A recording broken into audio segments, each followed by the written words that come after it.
What's up, everyone? G Bear here, And Cobra with a K. and you're watching Paintball Paintball Podshow. Podshow. Yeah, Yeah. episode 2. Episode 2. We're ready to rock and roll, That's baby. right. And what are we going to talk about? We're going to talk about the do's and don'ts of paintball. Yes. A very good subject. Probably one of the most important subjects. Very important. And some of this might be irrelevant to newer player or older players, and might be relevant to newer players, and might be relevant to some older players that didn't know. So. No, it's still relevant, I think. It's still relevant for everybody because a lot of people know this stuff, but they don't do this stuff. Right. Ideally, it kind of targets more newer players and somewhat seasoned players. It's definitely good advice. And I think some of the seasoned players just kind of get maybe like a routine of things, and some of the smaller things they forget about the do's and don'ts. Yeah. So we are here to remind you of a few do's and don'ts. Yeah. A freshener. Yes, definitely a refresher. Okay, so the big one for as far as don'ts, and we see this all the time, especially with newer players. Not so much, your seasoned players because they know better. And if you're a seasoned player and you do this, shame on you because you should know better. And that's masks. You'll see guys during a match, they'll be monkeying around with their masks, taking their masks off. That is like the most don't ever. Yeah. Don't do it if the game is going, and especially don't do it when the game is over. I mean, that is not stress enough. Just because ref blows the whistle, says game over, that doesn't mean remove your mask. You remove your mask in designated areas. Yeah, definitely. It's not stressed enough. Typically, when players do it, they usually get a warning first time to do it. If they do it again, they're pretty much out the rest of the day. Something like that. Yeah, because each field's different when it comes to that. Exactly. Because if you want to lose an eye, this is how you lose an eye. Yeah. Because I mean, paintball is a safe sport, but one of the biggest safety features is the mask. And if you take it off, I mean, all kinds of nastiness can happen to you. I'd hate to see somebody that loses an eye through a paintball. I mean, I don't want to see it. No. Keep me up at night. Yeah. Yeah, you're going to be going around. Arr! But that is one of the, I don't know if I want to say few dangers of paintball, because there's definitely plenty of dangers when it comes to paintball, but that like you say, that's one of the biggest ones. But I mean, statistically, paintball is no more dangerous than any other sport. It's got the same risks as, let's say, baseball or football. It's a physical sport, so there's always a chance of twisting an ankle or there is. Sliding and breaking a bone or pulling a muscle. I mean, it's just the risks you take at any kind of sport like that. But which leads us into a do. A do. Stretching, definitely. You got guys that come on the field, especially newer guys, that just, hey, I'm just going to play. I want to get out there. I want to play. They don't take the time to warm up. And that's cool. You can get away with that. Mm-hmm. But if you don't stretch, you run the risk of pulling muscles, and that's going to ruin your day. Because, you go out there and you pull a hammy or something, you're done for the day. And if you don't pull anything, chances are when you wake up the next morning, you're not getting out of bed. Yeah, oh yeah. Especially if you're older. Yeah, even when I played for the first time in about a year, even that kind of took its toll on me a little bit. I was sore all over next morning. Yeah, like the first time the team and I got together to play, nobody stretched. And we're all just, the next morning, we're fine till the next morning, then everybody's like, I can't move. And everybody had to work the next day, so we're just constantly moving, just groaning, like, ugh. What am I doing? What have I done to myself? So, yeah, definitely stretch. What did I go wrong? And if you don't know the correct ways to stretch, just look it up on the internet. Yeah. There's all kinds of how-to videos from, coaches or sports experts to tell you how to. So I really don't think we should go into this type of stretch and demonstrate this type of stretch. No, and if our viewers ask for one, we'll just make a separate video. Yeah, we'll do a stretch video one day. Yeah. Which, you're doing that. I'm doing that? You're going to do that. Oh, okay. I'm not that flexible. Oh, okay. Yeah, I try to stretch and, I bend over to pick up a pen and I pull something. Okay, I'll do the video. Yeah. I'll do the explanation about what he's doing. He'll do the demonstration. Okay, yeah, you narrate and I'll do the stretch. I'll probably hurt myself doing that too. So, but I'll give it a try. See what happens. Take up yoga. That's probably some good advice. If you do yoga all the time, 24/7. You would be an awesome snake player if you just did yoga all the time. Yeah. You could get those really tight corners. Yeah. You know, And playing tight in the snake is key. Yoga. You have just revolutionized the yoga industry. Yes. People actually have a reason to go yoga now. Yoga is like pre-game for paintball, man. Exactly. You know, I always thought it was yogurt. You thought it was yogurt? Yeah, I thought it was yogurt. It's nowhere near as tasty. No. It doesn't look as fun either. It looks kind of painful. Uh, Like I said, I'm old, I'm broken down, and brittle. I'm not flexible for yoga. But you know, a lot of people say that about paintball, too. Oh, paintball. What? That looks painful. It is not actually that painful. For a while, I did nickname paintball into painball. Yeah, this is painball. Well, I don't know. Unless you get that, the one guy that decides he's going to like turn his gun up to over 300 feet per second, and he's just going to ramp you all day long. Now that gets a little painful. Oh yeah. Over 300, that's definitely not pleasant. Yeah. Anyways, so another don't.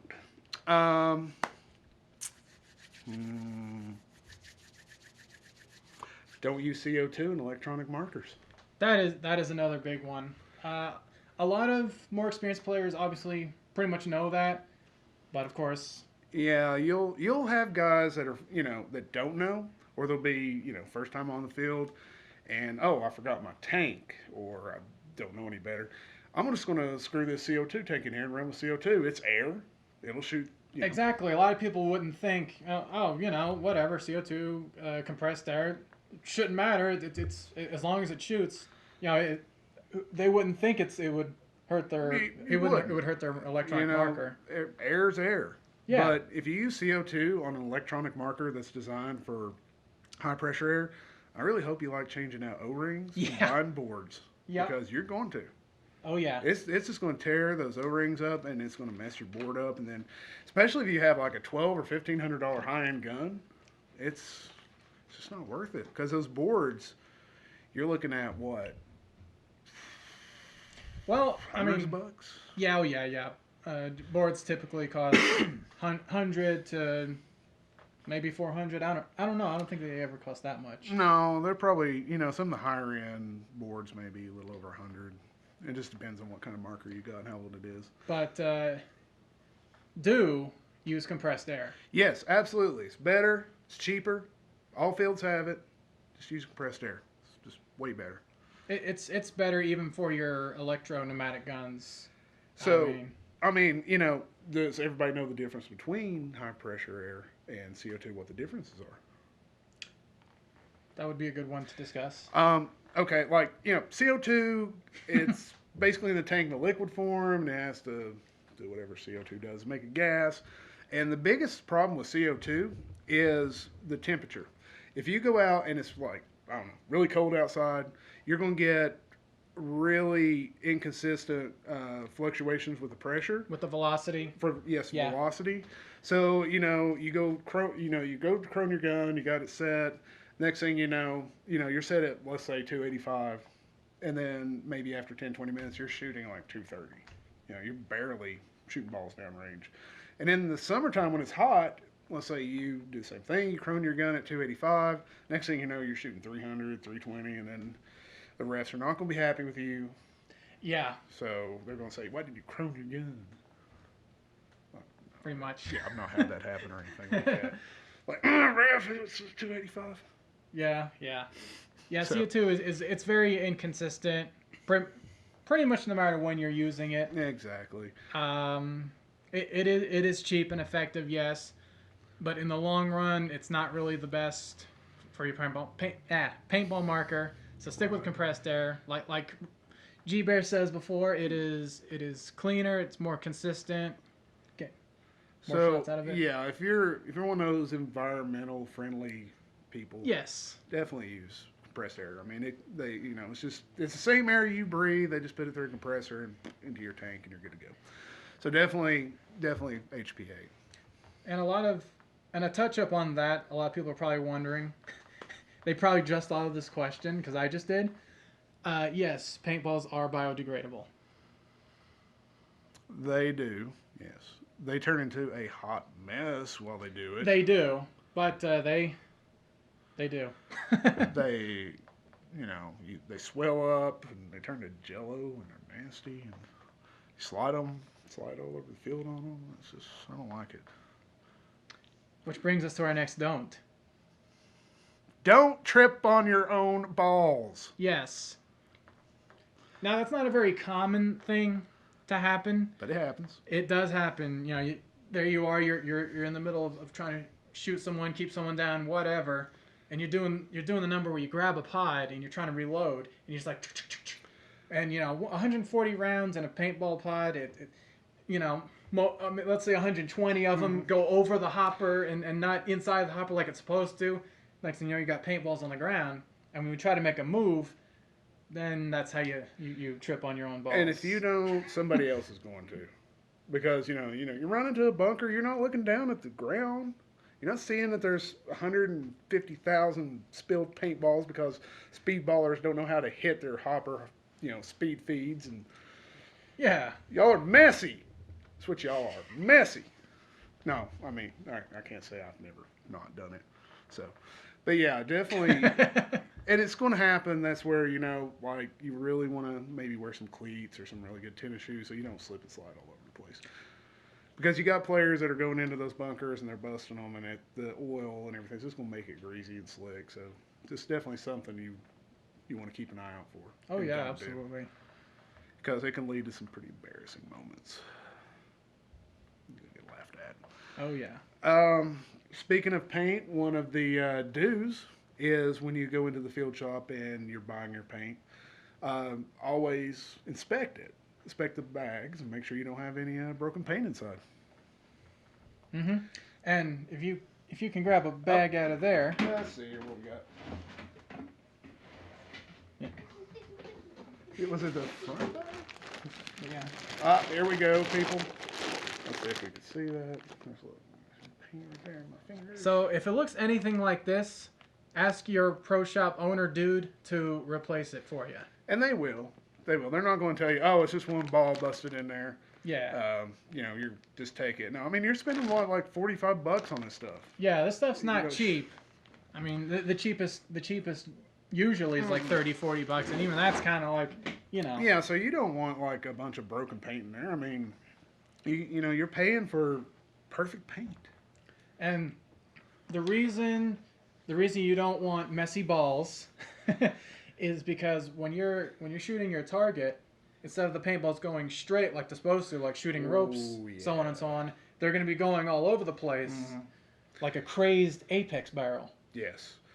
Yeah, I mean, this dirty paint, and not only that, it can jam up your hopper as well. It can, a little bit, yeah. Some hoppers it can jam up. Well, you'll definitely have to field strip your hopper if it gets out of control. Yeah, and if you've got like certain hoppers that won't be named, it's going to be a pain in the butt. Nobody wants to do it. Egg hopper. That is like, we ought to do an entire episode dedicated to the egg hopper. You bought one, right? Not yet. Oh, okay. I've got one, and it's prone to the legendary crap it goes through. I think that everybody that's owned an egg has had this problem. So, but yeah, that could be for another episode, because those are, it's pretty. We did talk historical. about it a little bit in the last episode. Let's talk about the do's and don'ts of wiping. When is the appropriate time and when is the non-appropriate time? Indeed, G-Bear, indeed. So this is a problem, I think, that, it plagues new players and seasoned players alike. So if you're out there and, you're doing your thing, you're playing, and you get hit. Okay, naturally, the ref doesn't see it. Nobody's kind of paying attention to what you're doing. You do this number right here. Oh, I'm still in the game. That didn't count. It's not a quarter. That is the inappropriate time to do it. Yeah, don't do that, please. Don't be that guy. Yeah, don't ever be that guy. That's just to me, that's like the lowest form of cheating, because let's say this kid's out there for the first time. Yes. And you're that amazing speedballer. and he actually gets you out. Mm-hmm. And you wipe. You took that moment away from that kid. Yes, you took away a moment of happiness just then. I mean, this kid, if you were honest about it, he could be like the most exciting thing ever happened. He could go on to cure like cancer or something because he was so happy from this moment. But if you wipe, you're just I'm just going to call it, you're just a jerk. So, our message to you in regards to that is there are times to be the best and there are times not to be the best. Exactly. Especially in rec ball. You're there to have fun. It's not a serious tournament. You just kind of you're just winging it. You're just kind of going with it. Yeah, just out there having fun. Everybody else is having fun. But if you're out there wiping and cheating, you're taking away from everybody else's fun. Mm-hmm. I mean, because it's like you said, when you play rec ball, you're just playing loose and fast. Everybody's out there having fun. You're taking away from everybody else's fun. So there actually is an appropriate time to wipe paint off, and that is in between games, because you want to wipe it off, because if you don't, then the referee he's not gonna remember if that was from last game or 10 games ago. That's not his job to remember the hits on you. That's your responsibility to make sure your hits are not there. And best thing to use as far as wiping your hits, you can use your hand, or we like to use microfiber towels. Which you can, if you don't have a microfiber, usually. Or even like a bath towel would be good. a bath towel. Or a dirty rag. Right, and push come to shove, you can use paper towels. Paper towels is a good one. It's going to take a little more wiping because just the oily nature of the paint, but you can get away with it. But you definitely, like, when you're finished with the match, you really want to kind of give your gear a once-over, like your mask and your hopper and your gun, your pod pack, and just make sure you don't have any big splatters that can be mistaken for hits. I mean, especially if you have been hit and you're out, you definitely want to take care of that because if you go back in and a ref didn't see that, oh, you're out, player. Mm-hmm. So in a tournament, that's it could be a penalty that could cost you a tournament. Oh God, yes, that can disqualify a player like for the rest of the day. Yeah, in some cases. Yeah, they're hardcore on the cheating, and which they should be because there's some pretty good prizes at stake. Yeah, there's a lot of people don't understand that there's prizes and money involved in tournaments, and I have, unless you're like super well sponsored, most of us out there in like kind of the lower divisions, this stuff comes out of our own pocket. So if we've got a team out there cheating, you're taking away from our opportunity to win, and we paid good money for this, and it's usually pretty expensive. So definitely not just the newer players. You shouldn't be doing that too, but just in general, really. It's like I don't know if it's an ego thing. Like, I cannot be shot out. It's definitely an ego thing. I mean, if I'm shot out, I'm shot out. Hey, good shot. I'm out. I'll learn from my mistake. That's the thing. Just if you're shot out, accept it, learn from your mistake, come back, and don't make the same mistake again. Right. And develop that reputation as an honest player. Like, you're out there on the field, and, hey, this guy's not going to cheat. If I get him out, he's legit. So definitely, don't wipe in a match. It's just, you don't make friends that way. Wipe in between the games when it's okay. Yeah. Not during the match. When you're in your pit or a safe area, just go over your stuff, make sure it's clean, then go back out. That's true. I didn't think about that one. Okay. Behind the break during speedball, that would be an exceptional time to wipe because you're already out at that point. Yeah, like if you're in the dead box. Okay, so during the game, if you're already dead and you're behind there and you're still on the field, that's okay to wipe. Yeah, that's fine. You can wipe behind the break. That's okay. Yeah, like you're gonna be sitting there in a dead box feeling bad because everyone knows you're out at that point, so it doesn't matter. Yeah, just wipe off the humility. Yes, it's okay. It's okay to wipe off your mistake. Brush it off and come back for more. Exactly. Come back stronger, more intelligent. So I don't know about intelligent. No. Oh, okay. Yeah, well, some of us don't do that. No. We just constantly make the same mistakes. Our brain cells are still the same, but yeah, like I keep going this way, and they keep knowing I'm going to go this way, so they're going to shoot me when I go this way. You just don't learn. Yeah. So. Okay. Another don't. Another don't is don't. Let's see. Let me think. Don't be a jerk to rentals. Be nice to the rentals. Yeah, be nice to the rentals. You know, like if it does not matter what off the wall question they ask. I mean, we've had some dumb ones. I mean, I'll admit they were dumb. Like the one I had. I remember this one group of rentals I refereed for. He says, so if you're behind a bunker and you see a spider and you get scared, and you jump out of your bunker and you get hit, does that still count? Of course, it still counts. Sometimes you just shake your head. You're like. But you know, I wasn't just. I mean, I was a little sarcastic about it, but I wasn't like, "What's wrong with you, man? You're stupid." No, I mean, I'm just kind of grinning, like, yeah, that counts. Yeah, that you're out. Or like, you know, the players, you'll hear them like, "Oh, I'm so good at Call of Duty. Oh my God, yeah. I've prestiged like 1,000 times. I'll be so good at this," and it doesn't work. It's not Call of Duty. Yeah, if they do that, you just cross your arms, nod your head, and smile, like, okay. Yeah, kind of, because, you know, you got your mask on anyways. They ain't going to be able to see it, you know. Like, just give them that weird look. They're not going to be able to see your facial expression. That is if you're wearing the mask the whole time. But if you're not wearing a mask, just kind of grin and say, yeah, okay. Yeah. Yeah, exactly. So, anyways, I mean, as far as do with the rentals, take the time with them. You know, answer the questions. And a lot of times they'll have legitimate questions. You know, they might be interested in getting into the sport. This is their first time out, and they want to learn about it. Don't be a pompous butt to them. Thinking, why are you talking to me? I'm a speedballer. You're a rental. Yeah. Don't talk to me, you peasant. Just because you are the more experienced player, it does not make you any more above them. No, take the time to answer their questions. And, you know, I've done this when I've played and seen rentals. If they're making a mistake, show them, teach them some tips and tricks. Absolutely. Make their day more enjoyable, and they'll come back. Not only is that helping to grow the sport, it's also helping your local field out. Because the more people come, the more money the field makes, the more it'll stay open.